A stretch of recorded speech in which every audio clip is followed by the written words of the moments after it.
Pour bien s'entendre, il faut bien s'écouter. Rendez-vous sur M, la petite radio du Grand Maghreb.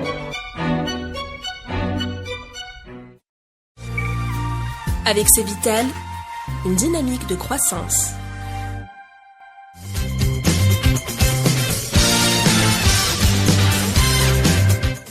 Amis auditeurs de Radio M, bonjour. Le Café des Experts Éco est de retour cette semaine, un lundi sur deux, avec nos amis les experts en forme dans le froid algérois de ce début de cette mi-janvier. Mourad Goumeli, bonjour. Fakir, bonjour. Farhat Etali, bonjour.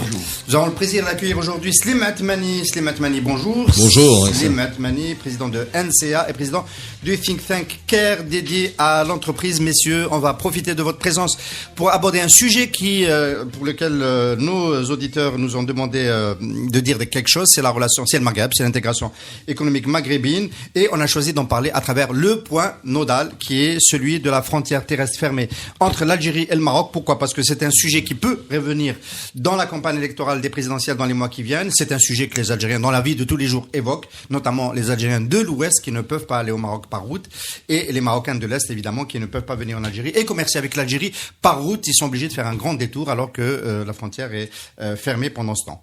Alors, messieurs, on va envisager l'avenir comme si la frontière était ouverte et se poser une question qui ne se pose pas beaucoup dans l'actualité algérienne. Qui perd et qui gagne si la frontière terrestre est ouverte?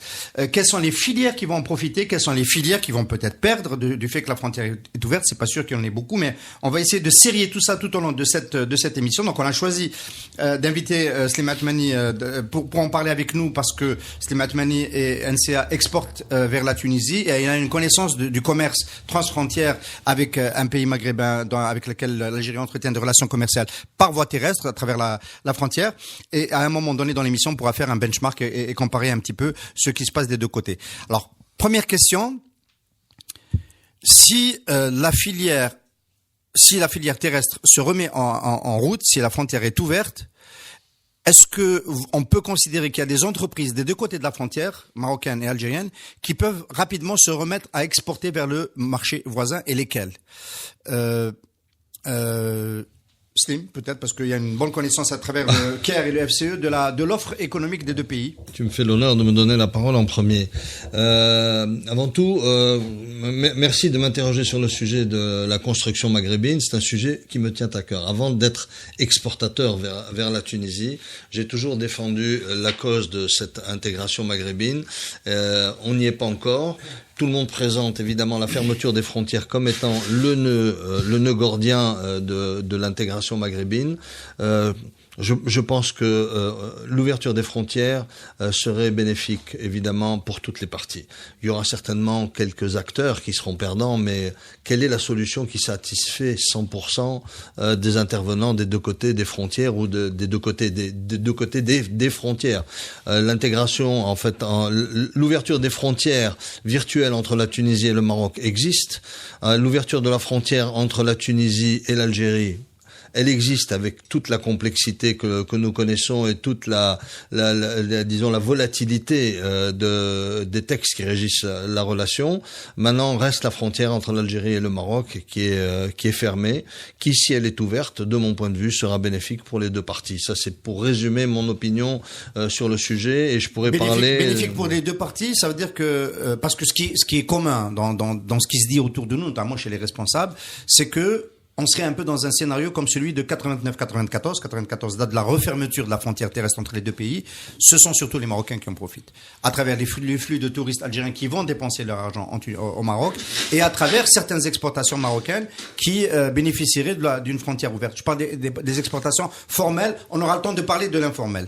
Sérieusement, il existe quand même un accord de l'UMA qui définit normalement les règles d'intégration maghrébine, même avec des clauses douanières. Il y a un volet douanier dans les accords de l'UMA.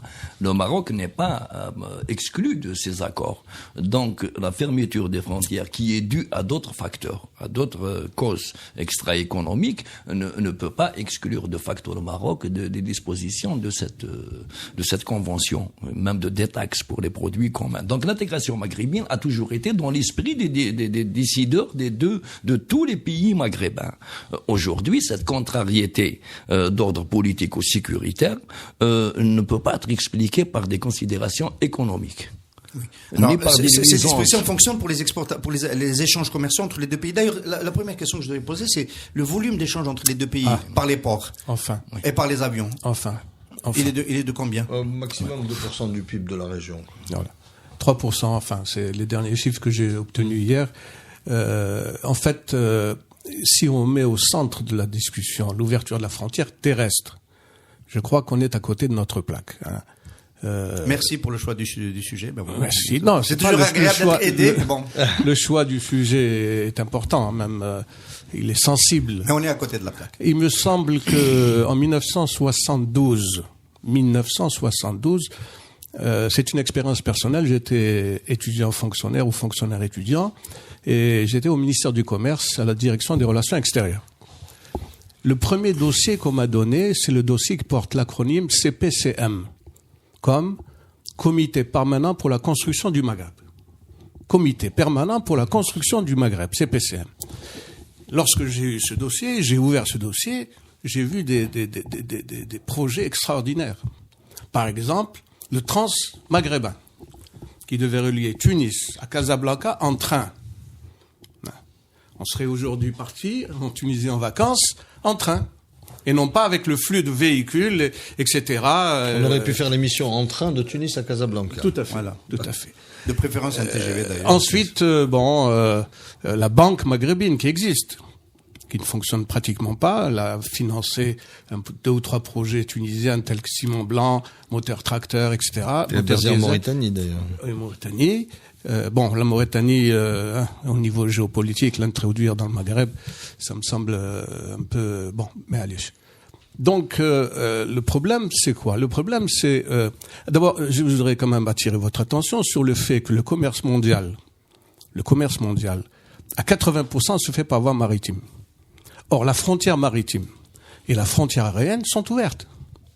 Deuxièmement, en termes de statistiques, après la fermeture de la frontière, le volume d'échange a augmenté. Troisièmement, il y a aussi, on parle de biens et services, mais on oublie le facteur humain. Vous savez combien de Marocains travaillaient, notamment dans le secteur agricole, avant leur expulsion en 1975. Ce sont des centaines de milliers. D'ailleurs, l'agriculture ne s'est plus remise de cette décision qui me paraît extrêmement Morad, si tu permets de résumer ta réponse. La fermeture de la frontière terrestre ne pénalise pas tant que ça les flux commerciaux parce que 80%, bon, je ne sais pas si dans les 80%, c'est valable pour 2 pays qui ont une continuité territoriale continentale. Mais on va dire le gros du trafic se fait par voie maritime. Donc ça ne pénalise pas, ça pénalise plus sur d'autres volets. Tu viens d'évoquer le volet humain. Mais je veux rester pour le moment sur le volet commercial. Alors les exportateurs, est-ce que réellement, par exemple, si la frontière tunisienne était fermée comme celle du Maroc, est-ce que c'est rentable d'exporter vers la Tunisie par la mer? Non, pas du tout. Donc il y a un intérêt à avoir une frontière ouverte. Donc il y a l'intérêt à avoir une frontière ouverte, c'est évident. Et d'ailleurs, je voudrais partager avec vous, disons, une proposition que nous avons faite au sein de Caire, c'est la proposition du corridor économique. Quand on a dit corridor économique, c'était pour contourner cet obstacle politique, ce nœud gordien, pour dire l'obstacle politique, in fine, est contournable. Les expériences de par le monde existent. Corée du Nord, Corée du Sud, la Chine avec Hong Kong. Il y a bien d'autres pays qui ont mis en œuvre des corridors économiques pour tester l'appétit et pour tester l'impact d'une éventuelle ouverture des frontières. Mais surtout pour maintenir... Tout le monde n'est pas familier. Non, je vais expliquer. Mais surtout pour permettre véritablement que les échanges se fassent, parce que de toutes les façons, inévitablement, un jour ou l'autre, cette frontière va s'ouvrir, ou les frontières s'ouvrent. Bon, le corridor économique, c'était de dire, malheureusement, c'est dommage pour le nom, il devrait changer le nom du point frontalier, Zouchbrel, il devrait, ce que je proposais, c'était de dire, ce point frontalier terrestre, nous l'ouvrons exclusivement aux marchandises. Et nous mettons un observatoire sur ce point frontalier, avec un droit de fermeture unilatérale et avec une espèce d'évaluation de la situation des flux, et ça me plaît plus, je ferme. Bon, il faut leur laisser un peu, puisque les politiques adorent afficher leur virilité très régulièrement, donc on leur donne cette possibilité de montrer qu'ils sont forts. Bon, peut-être que ça aurait décrispé la situation. Sur un seul poste. Pardon ? Sur un seul poste, dans un premier temps. Dans un premier temps, on ouvre un seul poste, on voit comment ça se passe, etc. Des deux côtés, j'ai testé... pas officiellement, je l'ai testé à travers des articles, je l'ai testé à travers des hommes politiques, que ce soit en Algérie ou au Maroc, des gens que je connais, je l'ai testé, n'oublions pas le rôle des partenaires internationaux de l'Algérie, en l'occurrence les Européens et les Américains, qui ont une appétit pour cette ouverture des frontières, mais une appétit dont on pourrait parler parce que des fois c'est oui, il faut l'ouvrir et d'autres fois non, ça serait peut-être plus intéressant de la maintenir fermée, je ne sais pas. Et donc j'ai remarqué qu'il n'y avait pas un réel engouement. J'ai même eu une réponse de la part d'un groupe de chefs d'entreprise marocains que je connaissais pas particulièrement, mais je testais... J'allais te poser la question, comment les Marocains réagissent. J'ai testé cette idée. Leur réaction m'a surprise parce que leur réaction était politique. C'est-à-dire, ou vous ouvrez tout, ou ça sert à rien d'ouvrir. On peut comprendre cela très vite, hein, parce que si c'est juste un flux de marchandises, peut-être que la balance elle serait plus favorable à l'Algérie, alors qu'une ouverture complète, il y a le flux des touristes qui permet de remettre la balance. C'est la deuxième fois que tu parles du flux de touristes. Le flux de touristes n'a rien à voir réellement avec cette notion de situation économique. Tout à l'heure, on a donc eu l'occasion. Les Marocains ont trouvé que c'était trop peu. Non, c'est pas les Marocains, non. Les personnes avec qui je m'étais entretenu avaient trouvé que c'était trop peu. En Tunisie, quand j'en ai parlé, ils sont, eux, ça les intéresse à la limite peut-être pas, parce que in fine, ils peuvent bénéficier du fait que eux ont l'ouverture avec l'Algérie, donc c'est beaucoup plus simple pour eux. S'il y a une ouverture du Maroc, peut-être qu'ils perdraient en flux, peut-être qu'ils perdraient en influence, peut-être qu'ils perdraient en investissement. Donc je ne sais pas. Ce qu'on se rend compte, c'est que on s'est jamais mis autour d'une table, et il faut le rappeler, on s'est jamais mis autour d'une table communauté des affaires pour dire posons le problème de cette construction maghrébine. Ce que l'on voit, c'est des think tanks internationaux. Dernièrement, j'étais invité par Chatham House, d'ailleurs au Maroc, pour parler de cela et proposer des idées, voir qu'est-ce qu'on peut faire pour créer cette dynamique d'échange. Mais c'est toujours des éléments extérieurs qui viennent un tout petit peu essayer de stimuler le débat autour de cette question de l'ouverture des frontières. Alors, je vais poser une question et on peut enchaîner rapidement. Messieurs, nous les Algériens, on a le souvenir, parce qu'on parle de la frontière terrestre, et de ce qu'elle peut apporter de plus dans les échanges commerciaux entre les deux pays, de la période 89-94. Alors, ma question c'est, comment ont changé les offres industrielles et commerciales des deux pays depuis 94? Qu'est-ce que le Maroc peut proposer de plus qu'il n'exportait pas vers l'Algérie quand la frontière s'est fermée en 94? Et qu'est-ce que côté algérien, surtout côté algérien, on peut proposer de plus en biens qui n'étaient pas existants en 94? Pour commencer, la conjoncture a changé pour les deux pays.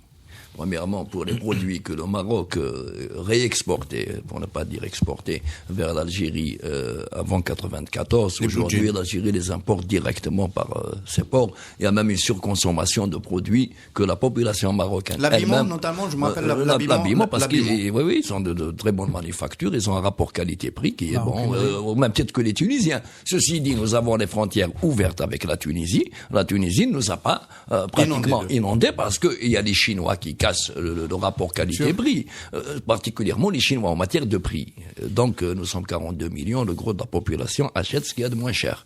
Donc le problème ne se pose pas en ces termes. Aujourd'hui, c'est vrai que les Marocains, ils ont une offre industrielle qui est de loin supérieure à celle qu'ils avaient en 94. Mais pourquoi voir en cela un danger?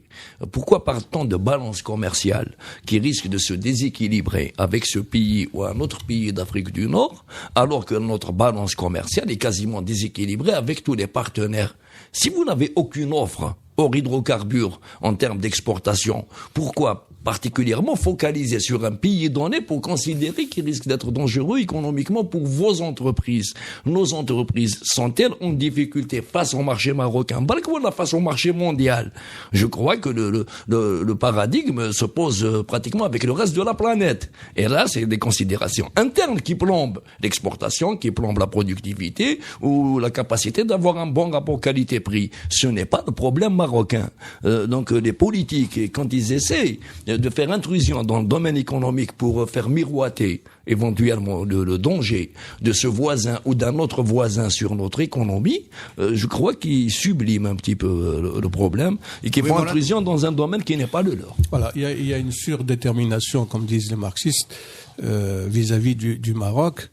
Et à partir de ce moment-là, ça fausse complètement le calcul économique. Ça fausse complètement le calcul économique. Tant et si bien, je me rappelle d'une violente bataille que j'ai eu à mener pour faire passer le gazoduc algéro-espagnol, non pas à travers le Maroc, mais directement par la mer vers l'Espagne. Il y avait des gens, je ne vais pas citer de nom parce que qui disaient il faut absolument pas faire passer ce gazoduc par le Maroc. Pourquoi ? Parce qu'un jour ils risquent de nous fermer. Voilà l'argument qui effrayait tout le monde. Alors que non seulement ce gazoduc ne s'arrêtait pas au Maroc, il allait en Espagne et au Portugal jusqu'à preuve du contraire. Et donc je disais à cette époque, c'est les Espagnols et les Portugais qui vont défendre l'ouverture de ce gazoduc. Ce n'est pas l'Algérie. Deuxièmement, toute la partie marocaine de ce gazoduc est financée par une entreprise privée. Hein. Et donc, cette entreprise privée ne va pas se contenter d'un daï royal pour fermer le passage de l'énergie. Et cette veine énergétique, parce que moi j'ai fait le chemin de Oujda, Taza, Fès, Meknès, Kaza, etc. Donc je l'ai fait par route. Et c'est toute cette région qui allait profiter de cette veine énergétique qui allait non seulement ravitailler les villes, mais aussi les entreprises, etc. Alors, et à long terme, celui qui risque de couper, ce n'est pas les Marocains, mais c'est les Algériens. C'est en termes géopolitiques et sécuritaires. C'est un risque pour les Marocains qu'inversement. Donc, ma question aujourd'hui, c'est pourquoi on n'a pas pu, sur cette veine-là, et sur cette première collaboration stratégique, qui est le fruit... On peut le dire, j'aime pas beaucoup Chadli Benjedid, j'étais en prisonnier politique sous Chadli Benjedid, mais je dois lui reconnaître cette sagesse d'avoir choisi quand même de faire passer le gazoduc à un moment où on n'avait pas encore complètement réglé le problème politique avec le Maroc, de l'avoir passé, donc d'avoir pris un engagement sur l'avenir maghrébin. Ma question c'est, est-ce que dans un cadre ouvert, parce que là il faut qu'on se mette, on suppose que la frontière est ouverte, est-ce qu'on peut imaginer que dans les flux commerciaux, il y ait des produits pétroliers algériens qui soient distribués au Maroc? Ceux qui ont visité le Maroc ces dernières années ont vu que Oil Libya distribue un réseau de stations. Est-ce que Naftal n'a pas une expansion naturelle vers un marché aussi grand que le marché marocain? Je m'excuse. Notamment, j'ajoute parce pour faire un lien, notamment pour récupérer la marge du carburant qui est vendu par l'informel, la récupérer au profit d'un circuit formel. Justement, c'est Naftal qui fournit le Maroc. Haïdoussi, à l'époque, ministre, m'avait envoyé avec une délégation d'hommes d'affaires. Oui. Pardon? Oui. Et j'avais donc avec moi le patronat SDR, c'était député SFP, patronat marocain, etc., etc. Et je lui ai dit, bon, Naftal va créer 5 stations dans les principales villes. Oujda, Taza, Fès, Meknès, Kaza. Dès que je lui ai dit ça, le carburant, ça dépend de l'ominium nord-africain. La grande boîte tentaculaire de la famille royale, etc. Et il est exclu que vous entrez. Déjà, les places sont prises. Il y avait les Italiens avec Agip, il y avait Total, etc. Donc, les amis traditionnels du Maroc. Il est exclu que vous, l'essence, le mazout, les huiles, etc. On fait des stations modernes, etc. Aujourd'hui, ça serait pas possible encore. Aujourd'hui, ça serait pas possible encore, c'était Matmani, de tenter une incursion de distribution de carburant produits pétroliers au Maroc. Non, ça serait possible, mais j'en vois pas l'utilité. Non, franchement, je n'en vois pas l'utilité. Ouais, je vois pas du tout l'utilité. En revanche, ce que je voudrais dire, des raffineries excédentaires bientôt. Je pense que je pense que pour disons pour justifier le choix de cette fermeture, on a volontairement surévalué la proximité avec le Maroc et avec le marché marocain. Quand vous comparez la distance entre Marseille et Alger en bateau, une marchandise qui est livrée sur Alger par Marseille, la même marchandise d'une région marocaine, des zones industrielles de Casablanca ou autre, on met plus de temps. Ça, c'est une chose. La deuxième chose, quand je dis surévaluer la proximité, on a voulu créer une espèce de peur panique, de tension. c'est volontaire, c'est une construction, c'est comme un peu en attendant les barbares. Donc vous voyez, quand on dit il y a les barbares qui sont aux portes les gens ont peur. Les Marocains, ils vont nous envahir. Les gens ont peur. Donc du coup, c'est très bien, maintenez la frontière fermée, ils vont nous envahir, comme s'ils étaient là derrière à attendre. Bon. C'est le désert des Tartares. Ouais, oui, mais ça a été fabriqué dans l'imaginaire. Ça a été fabriqué. La deuxième chose, c'est on est ouvert à la plus grande économie du monde. Mouloud Hadi le répète inlassablement dans toutes ses interventions. Personne n'a peur de ça. Ce qu'on dénonce, c'est ce que vient de dire. Il a raison. C'est exactement. Je complète ce qu'il dit. On parle de la Chine, hein. Oui. Non, ce qu'on dénonce. On passe notre temps. En fait, j'ai vu depuis des années. Et je suis probablement un des rares à défendre cette position.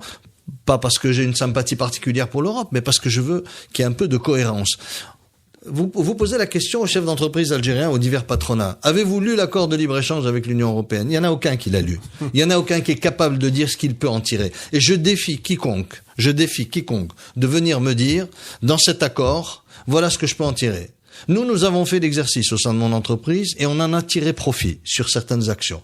Il y a de bons côtés, il y a des pour, il y a des contre. On a fait l'exercice très profond au sein de Caire. On a produit un rapport très très important concernant l'accord de libre-échange que nous n'avons pas rendu public à la demande des parties. Les parties européennes et les parties algériennes. On n'a pas encore rendu public ce document qui date de plus d'un an, mais on démontre parfaitement que cet accord, il y a des points de déséquilibre et il y a des points sur lesquels nous avons failli. Donc il faut le dire ouvertement. Donc ouvert à la plus grande économie du monde, et on est en train d'avoir peur d'un pays qui, Monsieur Farhat Etali le décrivait, a évolué certes dans son tissu économique, mais l'Algérie aussi a évolué dans son tissu économique. Si je regarde le secteur agro-industriel, pour répondre déjà à une partie de votre question, merci. Sur le secteur agro-industriel, je pense que nous avons une offre aujourd'hui, nous dans le secteur des boissons, on a une offre supérieure, largement supérieure. Mais ça ne veut pas dire qu'on est capable d'exporter. Pourquoi je dis ça ne veut pas dire? Parce qu'il y a des produits exportables, il y a des produits qui ne sont pas exportables. Moi, je considère que les boissons ne sont pas, mis à part les boissons alcoolisées sur lesquelles il y a une très forte valeur ajoutée, les autres boissons ne sont pas des produits exportables. Pourtant, on a de la boisson importée. Mais c'est marginal. C'est des opérations marginales. C'est ponctuel. Les eaux minérales, c'est des eaux minérales à forte valeur ajoutée. Attends, je finis. Non, je voulais que tu enchaînes. Je vais enchaîner. Non, je veux terminer sur un point. Tu veux enchaîner par rapport... Quels sont les autres? Alors, on a compris, dans l'agro-industriel, il y a des possibilités. On va en parler. Mais ce que je voulais terminer mon propos par une chose. On voit très bien qu'il n'y a pas eu une réflexion, il n'y a pas une stratégie sur le futur de la construction maghrébine. Indépendamment de l'ouverture de la frontière fermée, qu'est-ce qui a empêché l'autorité algérienne? Tu as écrit un article au sujet d'un fonds d'investissement national. Qu'est-ce qui aurait empêché les autorités algériennes de mettre un chèque et de prendre une participation dans le projet Renault? On avait la possibilité de le faire. Qu'est-ce qui empêchait la partie algérienne de prendre une participation dans le projet Tangemed? Qu'est-ce qui empêchait la partie algérienne? La réponse d'un homme politique pas connu, très respecté, que tu aimes beaucoup, je le citerai, je citerai son nom en aparté. Il m'a dit c'est un danger pour nous de prendre Tangemed parce que nous voulons avoir une infrastructure portuaire, c'est stratégique. Mais quand on est aux portes de la Méditerranée et quand on met de l'argent et on prend 40% du projet Tangemed et on a mis de l'argent sur la table, c'est nous qui tenons la partie et on aurait pu le faire. On peut penser que les Marocains n'auraient pas, puisqu'on a évoqué le Tangemed, on va dire un mot sur la logistique. Si vous pouvez répondre au passage sur cela. De logistique. Voilà, est-ce que l'ouverture de la frontière terrestre va changer une partie des flux d'importation et d'exportation de l'Algérie avec Tangemed qui est beaucoup plus performant que les ports de l'Ouest, notamment le port d'Oran qui peut être l'un des plus... Peut-être pour l'industrie du montage automobile sur les micro-exportations qui comptent faire, peut-être. Ceci dit, les plus proches usines, enfin du moins l'usine la plus apte à réexporter une partie de sa production, et encore, c'est Renault. Il se trouve que Renault importe justement une bonne partie de ses composants de la véritable usine qui est au Maroc. Donc dans ce cas précis, je vois mal un échange frontalier pour quelques milliers de véhicules. Ça peut venir par route. Non, ça peut venir par route éventuellement, mais les constructeurs automobiles ne travaillent pas de cette manière-là. Quand il s'agit non pas d'alimenter des showrooms, mais d'alimenter des chaînes chaîne de montage. Là, on est en train de parler d'un certain volume calculé à l'année. Donc, à partir de là, ils travaillent sur des grands hubs portuaires dans le monde entier, même s'il y a des frontières vous allez communes. Me dire, en calcul économique, ça, vous savez faire, notamment les experts, envoyer pour une chaîne de production nous aussi, on sait faire, les chefs d'entreprise. Les chefs d'entreprise aussi. 150 000 véhicules an. 150 000 véhicules an, une chaîne, s'il y a des intrants qui viennent de Meklioussa, donc dans le nord du Maroc, à Zahana, à côté d'Oran. Oui. Ça coûte moins cher de le faire en transportant cela à Tangimet, le port d'Oran. Fais ton compte, tu as 10 000 véhicules par mois à peu près. 10 000 véhicules par mois démontés. Ça fait une chaîne logistique trop lourde. Ça te fait. Tu n'as pas d'autoroute. Dans quel état sont les routes Tu n'as pas d'autoroute entre Tanger et. Voilà. Dans quel état C'est le Rif. Quand on parle de Tanger, c'est pas Oujda. C'est l'autre bout du Maroc. Bien sûr. Et n'oublions pas que c'est plus près d'un par voie maritime, il n'y a pas. C'est vrai que par voie maritime, on a l'impression que dans un bateau, c'est plus coûteux. Alors que ce n'est pas vrai. Le transport maritime est le moins coûteux au monde. Et le transport routier vient juste après l'aéronautique en matière de fourchette de coûts. Le train, parlons-en du train. Le train, est-ce qu'il y a des flux qui permettent d'utiliser les trains? En parlant déjà de flux ferroviaires en Algérie, on n'a pas tellement exploité nos voies ferrées. Déjà en interne. Alors pourquoi voudrais-tu que ça se fasse avec le Maroc? Moi, je voudrais revenir sur quelque chose de particulier. C'est pourquoi nous considérons que de tous les pays du monde, ce pays-là représente un danger potentiel pour nos intérêts économiques. Quand mon ami Slim parlait tout à l'heure de Tangimet, si on avait une prise d'intérêt là-bas, pourquoi la zone aurait-elle besoin de 2 grands hubs? Parce qu'à si on avait participé financièrement là-bas, il est largement suffisant pour le reste de la zone. Parce qu'il aurait bénéficié des revenus. Il se trouve dans une zone qui permet justement la jonction Atlantique-Méditerranée. Il se trouve, il en double emploi quelque part. Mais maintenant, nous sommes obligés de le faire. Et ça pourrait être rentable avec d'autres projections, pas avec le Maroc, d'autres projections avec la Chine, voilà. Mais je crois que les Chinois iront chez le premier arrivé. Pas chez le dernier. Je finis sur un point important. Depuis quelque temps, on est en train de raconter l'histoire de l'export vers l'Afrique, etc. J'avais fait une intervention où on présentait l'Afrique, l'endroit où on peut exporter nos produits. Sous-entendu, nos produits ne sont pas de bonne qualité. Le seul endroit où on peut les exporter, c'est dans la poubelle. Et la poubelle du monde, c'est l'Afrique. C'est-à-dire, c'est de l'inconscience. Déjà, le discours en lui-même, il n'est pas cohérent. La deuxième chose, c'est on nous fait croire, et monsieur Ferhat Aitali vient de le confirmer, on nous fait croire que la fameuse route va nous ouvrir les voies de l'Afrique.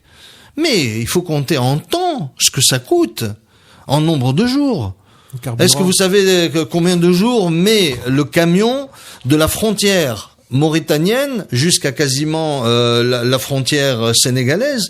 Il met plus de 11 jours parce que c'est une piste. Oui. Mais qui va exporter à 11 jours avec une piste alors que le bateau, Tangimet, je jette dans le bateau, on a envoyé des oignons, avec un semi-remorque de pratiquement 40 pieds d'oignons. 460 000 dinars, la rotation Biskra, Nouakchott. Ça pour le transport. Alors l'oignon hadaki, le haktemat, tu en fais quoi? J'ai pas de question. Un collier, des bijoux. Notre séquence libre. Moi, je suis un peu géopolitique. On s'est pas posé la question de quel Maghreb nous voulons. Non, c'est pas la question. Bon. Mais bon, c'est pas grave. Le Maghreb que nous voulons, il est écrit dans les textes. C'est qu'est-ce qu'on gagne et qu'est-ce qu'on perd. Mais bon. Oui, mais les textes, bon. Moi, j'aurais voulu qu'on me dise. Vas-y. Mais c'est pas la question. Les deux côtés gagnent. La Deuxième Guerre mondiale a montré que c'était le on est parti plus loin que 72, mais c'est pas grave. C'était le protectionnisme qui avait fait pratiquement la guerre. Et dès la fin de la guerre, on a construit des institutions pour casser toutes les barrières, notamment le GATT qui est devenu l'OMC. Bon. Pourquoi? C'est très simple. Plus il y a des échanges entre les entreprises, etc., les travailleurs, etc., moins on a envie de faire la guerre aux voisins. N'oublions pas qu'on a déjà fait une guerre avec les Marocains en 63. Maintenant, ça va. Donc, géopolitiquement, il faut que les pays maghrébins, notamment l'Algérie, considèrent que la prospérité, la stabilité du Maroc est un objectif stratégique. C'est un objectif stratégique. Et tout ce qui peut consolider cet objectif stratégique, il faut le faire. Et notamment la partie commerciale. La partie commerciale et la partie aussi main-d'œuvre. Aujourd'hui, allez demander aux agriculteurs de trouver des travailleurs ou des ouvriers agricoles. Allez leur demander. Les olives, on les enlève pas. Il y a pas de main-d'œuvre. Donc, si il y a un flux comme il fut dans les années 70 jusqu'à leur expulsion en 75, de travailleurs marocains disponibles et qui souhaitent se mettre résider et travailler, tant mieux. C'est tout bénéfice pour les deux pays. Donc, et ce n'est pas un problème, encore une fois, de fermeture de la frontière terrestre. On me dit, je peux pas laisser passer ça, c'est un problème de la fermeture terrestre. Parce que les travailleurs dans les champs agricoles ne voyagent pas en première classe sur l'Algérie, ni sur la rame. Ça, on peut pas dire que c'est pas un problème. Ils rentrent. Les marchandises traversent la frontière. Qu'est-ce qui a généré la fermeture de la frontière terrestre? Est-ce que c'est un phénomène économique qui a généré cette fermeture? Non. Donc à partir de là, on ne peut pas lier l'un et l'autre. Pour moi, il y a une acrobatie intellectuelle qui considère qu'on peut faire plein de choses avec une fermeture terrestre. Avec une fermeture. Voilà. Économiquement, peut-être à un moment donné arrêter avec ça. Économiquement parlant, avec la fermeture d'une frontière terrestre, ce qui est une hérésie entre des États qui sont dans un voisinage obligatoire jusqu'à la fin des temps et qui sont cousins depuis le début des temps. Ça, c'est déjà une hérésie politique. Essayer de faire passer ça pour une normalité économique, une sorte de mesure de protection d'économie algérienne qui est, entre guillemets, donc quasi inexistante sans Hassim Saoud, c'est une aberration. Bien sûr. De toute façon, l'économie terrestre, elle est sinistrée intérieurement. Maintenant, l'ouverture de cette frontière, elle ne va pas augmenter les flux délictueux. Au contraire, elle va même éventuellement les tarir petit à petit ou les canaliser. Alors on peut expliquer ça? Oui, c'est alors, parce évident. qu'il y a l'argument, il n'a pas encore été prononcé ici, mais je m'attends à ce qu'il le soit. Les si on ouvre la frontière terrestre. C'est ça l'argument. Parce que certains s'est déclaré les bagages avec tous les trafiquants du monde, depuis que le monde est monde. Premièrement, ils ont besoin d'une interdiction. Ils ont besoin de frontières vides.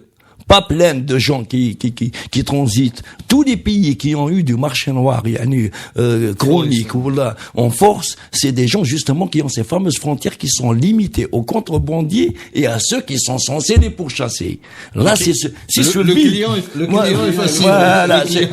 vide absolu justement dans des territoires qui deviennent des no man's land, qui permettent que tous les chats soient gris. Par contre, quand tu as des flux de centaines de milliers ou de millions de gens qui vendent tous les jours que Dieu fait dans des échanges qui ne sont pas délictuels, à moins de considérer que les quelques millions d'Algériens ou de Marocains qui vont transiter sont tous des délinquants potentiels. Ma question, le business du cannabis, c'est un business qui est parallèle, qui va pas profiter de l'ouverture de la frontière. Ma question, elle est précise. Il n'a jamais été aussi florissant que à partir de la fermeture de la frontière. Et il concerne, des petits groupes très puissants qui eux-mêmes sont en train de développer ce discours. Donc ça, on déconnecte de la frontière. Mais Arsène, pardon.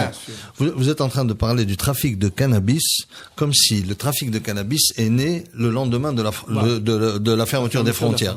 Comme si la consommation de cannabis est née par simplement le flux marocain. La consommation de cannabis, historiquement, existe du Maghreb, de l'Égypte jusqu'à la Mauritanie. Donc c'est pas quelque chose qui est propre au Maroc, c'est une tradition. Vous lisez les livres, vous lisez de la consommation. La production est propre au Maroc. La production jusqu'à nouvel ordre. Non, pas du tout, tu te trompes. La production et la consommation. Tu lis les écrits de la vie des émirs au XIe siècle en Sicile, c'était tout à fait naturel pour eux d'aller récolter leur cannabis, de le fumer le soir, il était préparé, donc c'est quelque chose qui était ancré dans la culture de la région. Donc le Maroc est plus grand producteur, probablement pour des conditions géographiques, d'accord, mais ça veut pas dire que nous ne sommes pas un pays consommateur. On est un pays historiquement consommateur de cannabis. Potentiellement producteur. Et potentiellement producteur. Il y a une production nationale. Mais il y a combien de fois des champs à Adra, oui. et en plus, ils se sont mis dans Adra, ils s'étaient mis quasiment au pavot, quoi. Ils étaient dans la section héroïne, quoi. On était dans quelque chose de beaucoup plus grave. Pour ouvrir une parenthèse, on n'est pas frontalier avec la Colombie, que je sache. Et pourtant, Et pourtant, n'importe la viande. on s'est connecté les deux. Sur les trafics. Une seconde, pour maintenir le fil conducteur. Alors, il y a cet argument, moi je rapporte les arguments des gens qui sont réservés sur la rouverture de la frontière. On dit elle est ouverte. Ils disent il va y avoir un effet d'éviction pour les ressources de l'État, le trésor public, messieurs, ça vous intéresse, parce qu'il y aura plus de produits soutenus, des produits subventionnés, qui vont aller vers le Maroc, ce qui se serait passé dans les années 89-94. Voilà. Alors je pose la question. Une illustration. La semaine dernière, j'étais à Tunis, je roulais sur l'autoroute et je vois une grande affiche, bidon de 5 litres d'huile, prix 15 dinars 500 millim tunisiens. J'étais en voiture, j'ai appuyé juste sur mon téléphone, sur le taux de change et j'ai regardé officiellement, je parle pas du marché parallèle, officiellement, le bidon de 5 litres tunisien est à 600 dinars algériens. À combien il est le bidon de 5 litres? Le même prix. Il est à 600 dinars. Est-ce qu'il y a un trafic d'huile subventionné? Il y en a pas. Sur l'huile, c'est une fable, la subvention sur l'huile. D'abord parce que les prix de l'huile sur le marché mondial n'ont pas atteint des niveaux qui obligeraient l'autorité algérienne à subventionner. Et le prix de référence, c'est 5 litres à 600 dinars. Le phare de la contrebande, c'est le carburant. Et le carburant, dans des jerrycans, c'est des gigantesques transferts qui se font par voie maritime, par terrestre, et c'est des réseaux qui sont très très bien équipés. Oui, justement la frontière fermée. J'ajouterais que, en fait, qui subventionne? C'est l'Algérie. Donc l'Algérie encourage par des subventions inconsidérées, que je considère moi comme inconsidéré, ce trafic florissant. À partir du moment où il y a une différence de prix à la frontière dans un produit, automatiquement, tout à fait naturellement, j'étais étudiant à Grenoble. Grenoble, c'est à côté de la Suisse. Les frontaliers français viennent faire leurs achats d'un certain produit en Suisse, et les Suisses viennent faire leurs achats pour un certain nombre de produits, parce qu'ils ont des avantages. Mais ça, c'est à la frontière. C'est très limité. Or, ce n'est pas limité. C'est des camions. À 11h du matin, dans les wilayas frontalières, il n'y a plus une goutte d'essence. Oui. Alors, donc, messieurs, ça a changé quand même. Ça a changé un petit peu depuis qu'ils ont avancé. Alors, messieurs, une question pour qu'on avance. Une question. Alors, on a bien, à ce stade de l'émission, si on résumait, le risque d'invasion de produits marocains sur l'Algérie, on est d'accord pour dire que c'est un mythe. Les grands flux vont continuer à passer par la mer. Donc, bon, mais on n'a pas réussi à répondre vraiment à la question. Quels sont les flux qui vont profiter de l'ouverture terrestre? Si vous avez un mot à dire là-dedans, je suis preneur. Et, en gros, les trafics qui existent, l'ouverture de la frontière terrestre ne va pas les impacter parce qu'ils existeront toujours, ils ont existé et ils profiteraient même, selon Farhat al-Itali, plus et Mourad Goumiri, de la fermeture de la frontière. Très bien. Et ça il y a quand même un secteur où l'économie marocaine va tirer plus de dividendes que l'économie algérienne, c'est le tourisme. Tant mieux. On est d'accord? Non. Pourquoi? Parce que les Algériens, s'il y a la frontière pourquoi l'économie algérienne mais pourquoi ils vont en Tunisie, en Turquie, en France, en Espagne, au Portugal, et pourquoi ils n'iraient pas au Maroc? Au contraire, c'est une offre de plus. Mais c'est exactement un choix plus important de destination. Pourquoi le Maroc en particulier?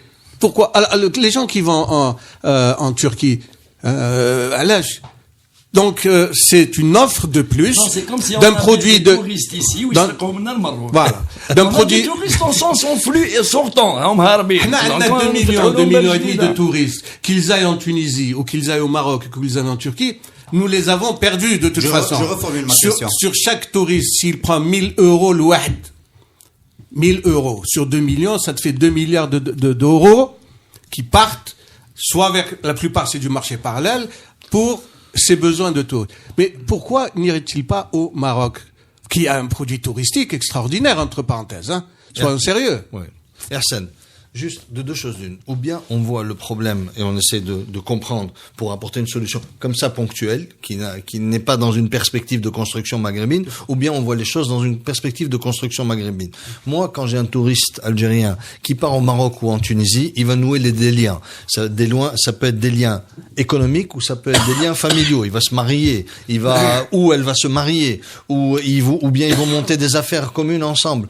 Le Maroc, le Maghreb va se construire par ces liens entre les populations qui vont se bâtir à travers ce flux.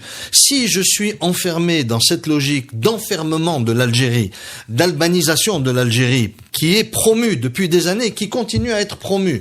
Alors vous avez le discours politique et vous avez dans les faits tous les textes et le comportement de l'administration. L'administration veut enfermer l'Algérie. L'administration, ce discours xénophobe vis-à-vis des autres pays étrangers dès que la saison touristique approche, il est scandaleux. Il n'inscrit pas l'Algérie dans le futur. Il inscrit l'Algérie dans une espèce d'ensemble qui est mis dans l'univers. Donc aujourd'hui, si on continue à dire oui, mais les touristes ils vont se sauver au Maroc, c'est que en fait on n'a pas compris. C'est pas ce que j'ai dit. Que non, c'est pas toi. Mais c'est ce qu'on lit dans les réseaux sociaux. Mais c'est quoi ça? Je vais poser la question différemment. Je vais la poser différemment. Est-ce qu'on est sûr que les flux qui vont aller vers le Maroc, c'est seulement les candidats précédents du tourisme vers la Tunisie ou vers l'Égypte? Est-ce que c'est pas une nouvelle catégorie qui allait à Blissa, pour les gens de l'Ouest, des gens qui allaient à Blissa pendant l'été, ou à Rishgoun, il est où le problème? et qui vont aller déposer ils vont aller au Maroc وتاع مستغاني ما يروحوا لرشقون وانت تيزيوزو يروحوا مستغاني وندزوا بعضنا. Tu n'as pas une offre à صاحبي, tu n'as rien à offrir à tes citoyens. Pourquoi tu ne mesures pas combien de Marocains vont venir en Algérie? Pourquoi? D'accord, on a une offre moyenne, on a une offre basique, mais beaucoup de gens sont intéressés. Est-ce qu'il y a beaucoup de Tunisiens qui viennent en Algérie? Oui, beaucoup. Moi, je vois, il y a de plus en plus de Tunisiens qui viennent en Algérie pour visiter l'Algérie parce qu'elle les intéresse. Elle les intéresse d'un point de vue touristique, elle les intéresse d'un point de vue des relations. Les entrepreneurs, et d'ailleurs, à ce sujet, pour faire des courses,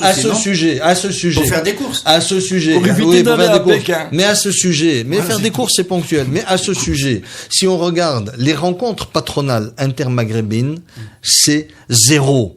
Combien de chefs d'entreprise tunisiens sont venus et il y a un événement trimestriel d'entreprises tunisiennes en Algérie ou algériennes en Tunisie, d'entreprises marocaines en Algérie. Ils sont pas venus depuis 20 ans les chefs d'entreprise marocains. Ils connaissent pas l'offre en Algérie. Ils connaissent rien. On ne se connaît pas. Non, mais on ne se connaît pas. Mais le plus grave, c'est que si vous demandez à un patronat algérien, organise une rencontre où tu vas inviter les Marocains, juste algéro-marocaines. Ah, il faut que je téléphone. Il faut que je demande l'autorisation d'en haut, c'est-à-dire, parce que ça risque etc. Il la transforme en politique.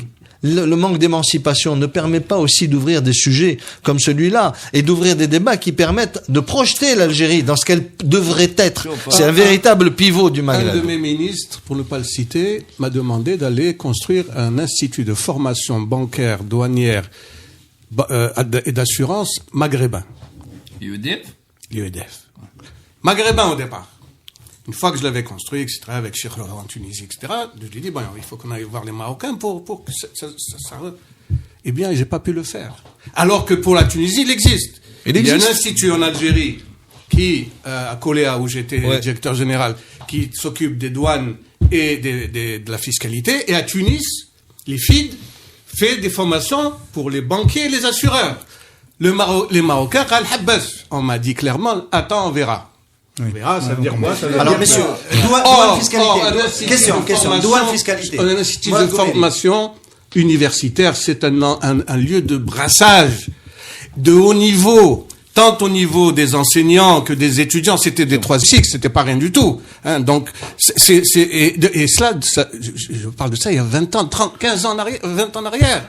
Donc, imaginez, ce brassage, c'est construit, c'est fait avec les Tunisiens, mais a été bloqué avec les Marocains. Pourquoi? Personne m'a donné explication.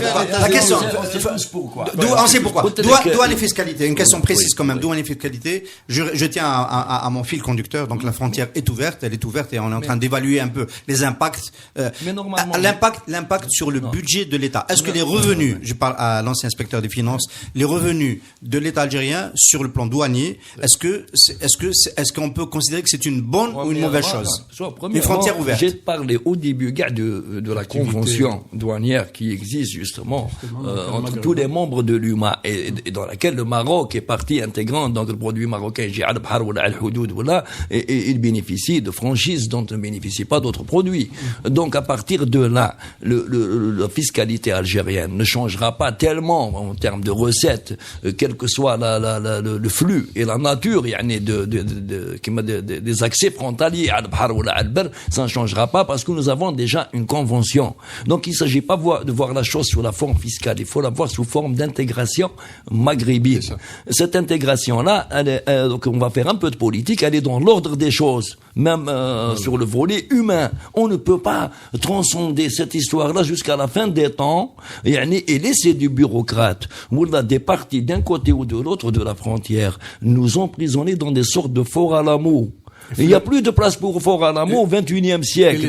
Économiquement, où on avance ensemble, où on entre en conflit. Si on est en conflit économique, je ne crois pas que nous soyons en mesure de nous confronter au reste du monde. Ce qui est le cas du Maroc, par exemple, s'il est en confrontation économique, parce que beaucoup de gens estiment que les Marocains pourraient nous nuire délibérément parce que, je sais pas quoi, économiquement. Le Maroc, ça m'étonnerait fort qu'il entre en conflit, parce qu'il n'est pas en conflit avec le reste du monde. Par contre, l'Idara interne, elle est en conflit avec elle-même déjà, avec le monde entier. Donc, cette histoire d'isoler les gens, ça c'est pratiquement particulier à quiconque veut exploiter quelqu'un. Quand on veut, comme ils disent l'Espagnol, quand on veut bouffer la cervelle de quelqu'un, on commence à lui fabriquer des ennemis et des adversaires, même économiques, aux quatre coins de la planète. Et ça, je ne le supporte pas. Et de la part de notre administration. Alors, en fait, la question essentielle, puisqu'il faut revenir à ta question, à qui ça profite? Ça profite aux deux pays, tout simplement. Bien entendu qu'il y aura des restructurations. Bien entendu que le Maroc a des avantages comparatifs dans certains secteurs supérieurs aux Algériens et vice-versa. Mais tout cela, si on met en place avec cette vision stratégique qu'il faut développer le Maghreb, eh bien les choses vont finir par les inconvénients des uns et des autres vont finir par se réduire et tout le monde est gagnant. Donc il faut aller vers une vision gagnant-gagnant. Et elle est possible. Rappelons au passage que... On arrive sur la fin, messieurs. Oui, rappelons au passage que systématiquement, quand le sujet est posé tel que tu le poses, tel que nous le posons au quotidien, parce qu'on ne comprend pas pourquoi, et on trouve toutes les raisons du monde et toutes les justifications à ce qu'il y ait une ouverture de cette frontière, la réponse est toujours la même. Vous ne savez pas. Vous ne savez pas. C'est-à-dire que on veut nous maintenir dans l'ignorance au sujet d'une prétendue stratégie, d'une prétendue doctrine qui est cachée quelque part dans un tiroir et auquel le citoyen n'a pas droit. Je suis désolé. De deux choses l'une. Des deux côtés de la frontière, je parle pas uniquement algérien. Des deux côtés de la frontière. Il faut qu'on dise définitivement pourquoi on veut que cette frontière soit fermée. Si c'est parce que l'Algérie dit officiellement, non, c'est pas à cause du Sahara occidental. Alors c'est à cause de quoi? Mais il faut le dire, puisque le Sahara occidental, c'est un problème maroco-marocain, ça ne nous concerne pas. Ok, d'accord. Mais dites-nous pourquoi alors elle est fermée, cette frontière. Si c'est pour des considérations économiques, vous vous trompez. Moi, je vous le dis, vous vous trompez, vous nous handicapez. Vous ne me permettez pas. Par exemple, un sujet que vous n'avez pas posé, aujourd'hui, dans beaucoup de secteurs d'activité, l'Algérie est en surcapacité, stratosphérique. Plastique, tous les secteurs. Pourquoi? Bientôt le ciment. Métaux, ciment, agroalimentaire, surcapacité, des surinvestissements partout. Nous le secteur des boissons, on est en surcapacité de 40 fois la taille du marché. C'est unique au monde. Les experts nous le disent. C'est unique au monde. 120 milliards de litres installés en capacité. Le secteur du ciment, qui est 20 millions de tonnes, le marché algérien du ciment, installé en capacité 32 millions de tonnes avec à venir encore 7-8 millions de tonnes. Vous allez être à 3 fois la capacité de la taille du marché. Ça veut pas dire qu'il faut interdire aux gens d'investir. Investis où tu veux. Mais ça veut dire qu'il faut qu'il y ait de la cohérence d'abord dans la politique d'investissement, et ensuite, il faut qu'il y ait de l'anticipation de la part de ceux qui sont censés gérer le secteur de l'industrie, de dire, je suis en surcapacité, quels sont tous les secteurs? Dites-les-moi. Je ne suis pas en train de bloquer les gens. Ce que je veux dire, c'est qu'il faut mettre une politique incitative pour que cet outil soit utilisé. Ça veut dire quoi? Ça veut dire que le marché ne peut pas absorber. Il n'y a qu'une seule voie et unique. C'est aller vendre vos capacités à l'international. Et il vaut mieux à côté. J'ai des surcapacités. Tu as des problèmes d'agrumes, tu as des problèmes de, je sais pas moi, d'agro, d'autres produits agricoles. Je suis en surcapacité, je produis. Tu as des problèmes de ciment, je suis en surcapacité, je te produis. J'ai des problèmes de matériaux de construction, mais tu vois, dans les faïences. On le fait pour l'électricité. Donc, dans le souvenir, l'électricité. La solution algérienne, parce que quand il y a surcapacité, le marché est restreint, parce que quand il y a surcapacité, le marché est restreint, donc il n'offre pas de chiffre d'affaires. Automatiquement, les échéances ne sont pas payées. Tu as un banquier qui te saisit l'usine et qui cherche à l'abruti pour la lui payer cash. Ouais. Et en plus, les intérêts, c'est de évidemment, il peut attendre. Avec ça, nous risquons de couler toutes les filières, parce que quand il y a surcapacité, ce n'est pas des parties précises qui assurent le poids, c'est toutes les parties qui assurent. Bah, se tirent dans les pattes. Et en plus, en même temps, vous avez quelqu'un qui vous fait pour protéger l'économie algérienne. Mais le plus grave, c'est un asile. C'est Farhat, le plus grave, c'est quand vous êtes en surcapacité, les acteurs sont en mode survie. Ça veut dire quoi? Ça veut dire qu'ils vont jouer, ils vont jouer tous les mauvais coups. Ouais. Ça veut dire qu'ils vont se mettre dans l'informel. Ils vont plus payer. Oui. Ça veut dire que celui qui devrait avoir peur aujourd'hui dans le Maghreb, ce sont les autres pays maghrébins. Parce que on est le seul pays qui est en surcapacité de tout. Tu ouvres la frontière, les mecs, ils vont se précipiter. Ils vont essayer de fourguer leurs marchandises à la frontière, rien que gratuitement. Moi, je ne pense pas que ce scénario soit possible, mais ce que je veux dire, c'est que donnons la possibilité aux opérateurs économiques d'un point de vue disons de l'encadrement juridique, leur dire écoutez, allez chercher, je vous encourage, je peux vous aider, je peux mettre des aides pour aller exploiter ces surcapacités, mais pas venir dire allez vendre, mettez des camions, 11 camions, 20 camions, 30 camions qui traversent pendant des dizaines de jours. Dans 6 mois, allez jeter votre poubelle en Afrique. Dans 6 mois, on fera la même émission avec un chef d'entreprise marocain à la place de Slimane Toumani pour voir comment il va réagir à la ouverture de la frontière terrestre. Moi, je te propose, si tu veux faire la prochaine émission, tu mets un chef d'entreprise marocain, algérien et tunisien. Tu mets les 3 chefs d'entreprise, tu les mets là et chacun va poser ses problèmes. Avec la Tunisie, c'est non, les experts. Non, je parle de chefs d'entreprise. Non, c'est de la place pour le jour. Merci. Attends, je finis une phrase. Ah là, tu m'as fait perdre le fil de si je mets les 3, ça donne quoi?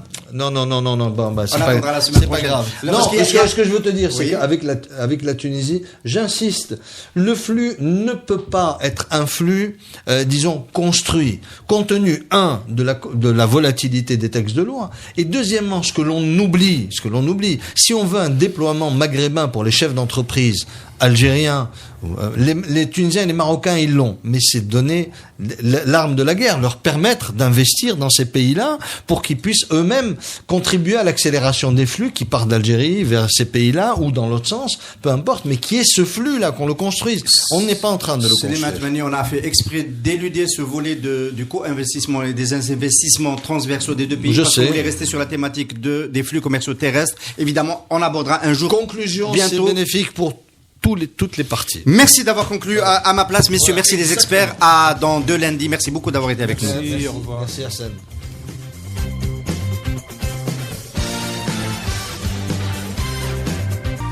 Avec Cevital, une dynamique de croissance.